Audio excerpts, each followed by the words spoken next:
Hi, in today's video I want to show you what my process of drawing a digital painting illustration in Photoshop looks like. I will show you the process briefly from start to finish. This has been the most awaited video because it combines a lot of knowledge in one video. It's very concise, so let's get started!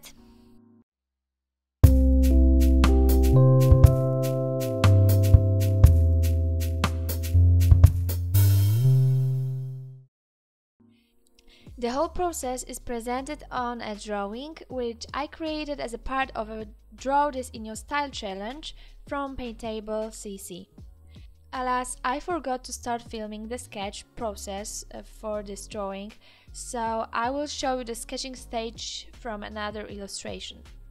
In this example, I create using the sketch I made earlier on a paper, but I don't usually do this way. I usually start sketching right away digitally. I have already learned to do it this way. This is more comfortable for me. I can change things on the fly. However, here I already support myself with this traditional sketch. I use two kinds of brushes for sketching. One of them is a free brush from Untitled. It has triangular shape, and the other one is also triangular and it's from the mART set. This whole set costs around $5. I highly recommend both brushes. I use this first triangular brush when I want to do a sketch, but when I will cover it with other colors and brushes and textures, so it won't be visible.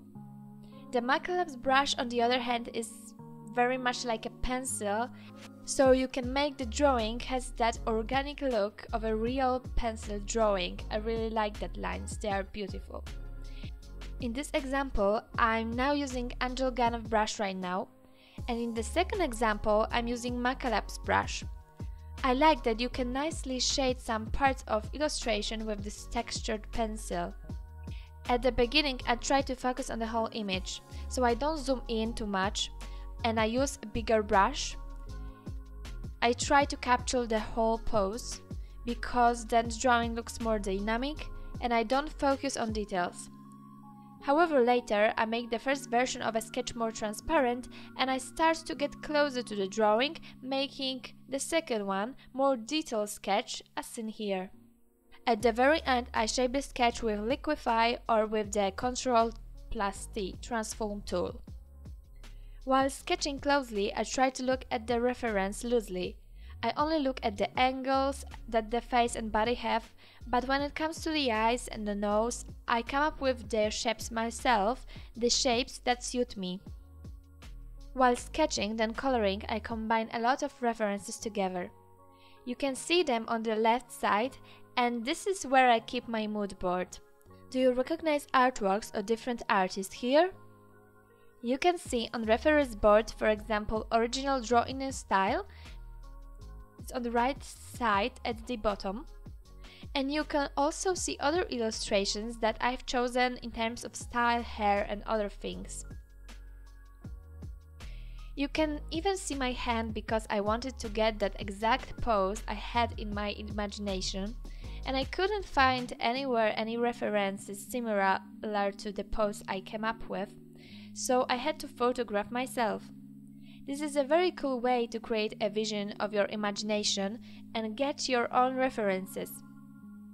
Another step that I have been using recently is to make small thumbnails of different color palettes.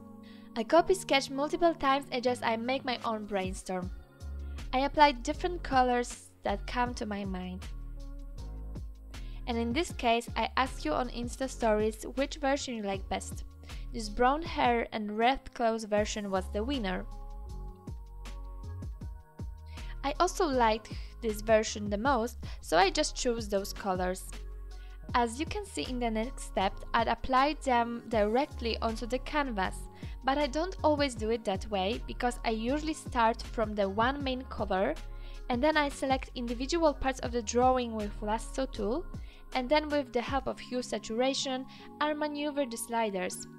And that way I color the drawing, watching how the colors change in real life. I adjust them to match the base color. Someday I may show you what exactly this process looks like. So here the colors were previously set, so I poured them directly onto the canvas. I added a little gradient on the blouse and in the hair that varied the saturation of the colors. Generally, varying the colors in terms of saturation, brightness, and the color itself is very important and has a positive impact on the perception of the drawing. I changed the layer with lines to multiply, and then I changed their color. They become less distinct, but for me it's very important that the lines are not black. And later in a given section I can always give them a different color or put new lines, which is more right solution because then I can decide where I want the lines and when I don't want them. The next stage consists of similar actions. I gradually make the drawing more detailed, but I remember that first of all, start from the place where I want to evoke the greatest concentration in the viewer, which in this case is the face and the finger that wants to touch the mushroom. And that's where I apply the most detail, so I start with those elements. And I try to do it in such a way that the drawing is equally detailed everywhere, because that kind of realism, that everything is so sharpened, it's not something I go for. Actually, I don't like huge realism that resembles a photo. I try to increase the contrast by adding details, but I don't do it in such a way that at first I draw the detailed eye and the nose and so on. But I try to jump between parts of illustration to look at the overall look and how the details are spread throughout the illustration. During the process I use color picker. Most of the time I already use colors that are on the canvas. I very rarely introduce new ones. But once I introduce a new color, it mixes with the others, and the color that is the result of mixing, I eyedrop it again and apply it somewhere else. In this way I make the drawing consistent, and if the color blue, let's say, appears at the bottom of a drawing, then I want that color also appear, for example, on the top of a drawing. I try to make the colors, shadows differ in saturation and lightness in the whole drawing. That makes colors more dynamic. That's the same way I was trying to introduce some purples, oranges, pinks on the skin, not just cream color and white for the reflections. I don't tend to use white for reflections. It's always at least a little bit of some bright color going in direction of yellow or red. While drawing, I very often turn the drawing vertically to see how it looks from a different perspective. It's very refreshing to look at. If we don't see some mistakes in this form, that in the other form of this drawing we will probably see them. I never draw on a white background, but always give a base color that plays with the colors that are already on my illustration. But I still want to play with this background and check out other versions. I can spend a lot of time on this, but it's important because the background affects the perception of the whole drawing. Whether the drawing is presented on a white background or dark background, it allows you to use light differently. For example, introduce rim light or other things, so it's an important stage. I also vary the background most of the time. It's not one base color, but it also shimmers different colors. I put some kind of texture on the background and I try to put it also on a drawing. I do texture later because earlier, while coloring, I was using brushes which has actually no texture. I use hard round brush, which is a regular round brush with no texture, and Brick by Angel Ganev, which is slightly textured.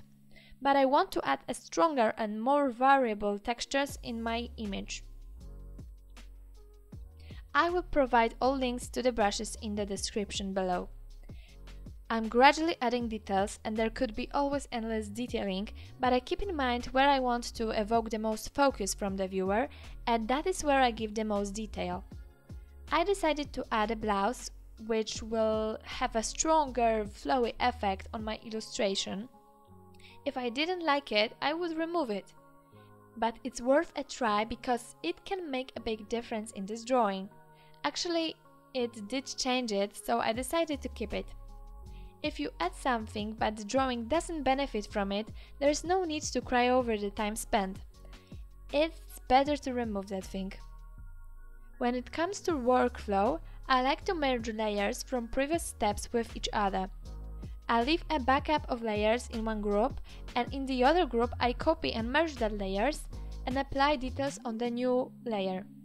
I usually work on 4 to 5 layers, but it doesn't matter because there are artists who work on one layer and those who use thousands. At the end, I want to crop the image. This is a very important stage because it affects the perception of the entire work. If the cropping is wrong, the whole work may seem disharmonious, and the viewer eyes doesn't wander when we want it to.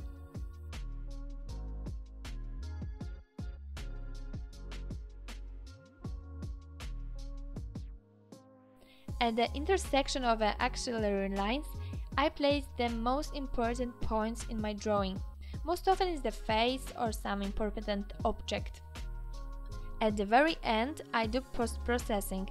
I add curves, grain, sharpen the drawing, maneuver color balance and selective color. When it's done, the drawing can be considered finished.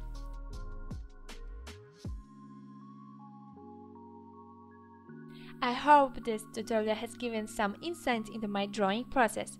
I think it's useful to have a process figured out because then we can focus on creating, not what we should do technically click or do. You can subscribe my YouTube channel and follow me on Instagram to see more content. Bye!